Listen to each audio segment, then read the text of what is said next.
আসসালামু আলাইকুম বন্ধুরা, কেমন আছেন সবাই? আজকে আমি আপনাদের সাথে শেয়ার করতেছি ঝাল কদম। এটা আপনারা সন্ধ্যার নাস্তায় বা বিকালের নাস্তায় খেতে পারেন। খুব মজাদার একটা রেসিপি, আমার সাথেই থাকুন। এটা হচ্ছে ম্যাগি মশলা 3 প্যাকেট। এটা আমি মুরগির সিনার গোস কিমা করে রেখেছি। এটা পেঁয়াজ কুচি, মরিচ কুচি, চিলি সস, ডিম একটা ফেটে রেখেছি, গাজর কুচি, বাঁধাকপি কুচি।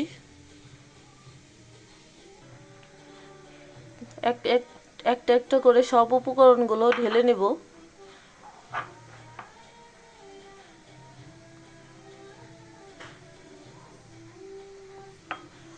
মাংসর কিমা ঢেলে নেব। মরিচ কুচি, পেঁয়াজ কুচি ঢেলে নেব।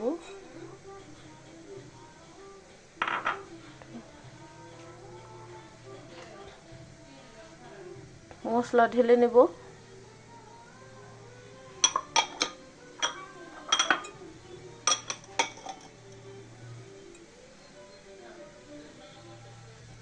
সসগুলো ঢেলে নেব।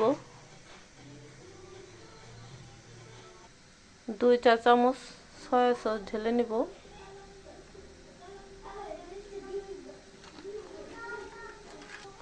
2 চামচ কর্নফ্লাওয়ার দিয়ে দেব।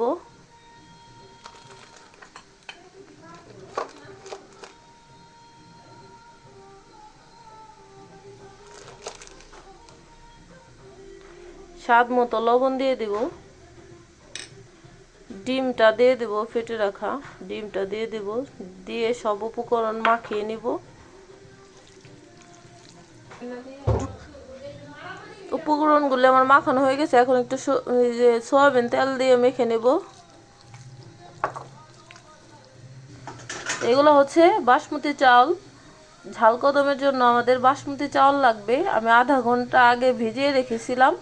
অল্প কয়টা চাল আমি জর্দা রং দিয়ে মাখিয়ে নিয়েছি, আর অল্প কয়টা আমি মাখাইনি, এমনি রেখেছি।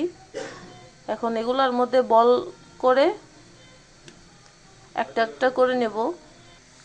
এভাবে গোল গোল করে চালগুলোর সাথে মাখিয়ে নেব।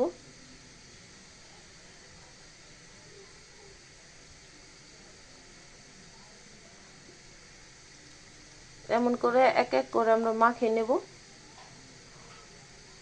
আগে থেকেই হাঁড়িতে পানি বয়েল করে রেখেছি।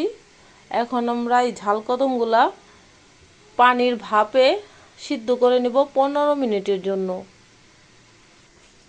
এক এক করে আমি সবগুলো বানিয়ে নিয়েছি।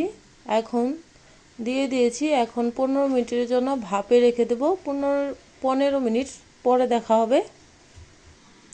দেখেন বন্ধুরা, ঝাল কদমগুলি আমার ভাপ দেওয়া হয়ে গেছে। এখন আমি নামিয়ে নেব এক এক করে। দেখেন বন্ধুরা, এক এক করে নামিয়ে নিয়েছি।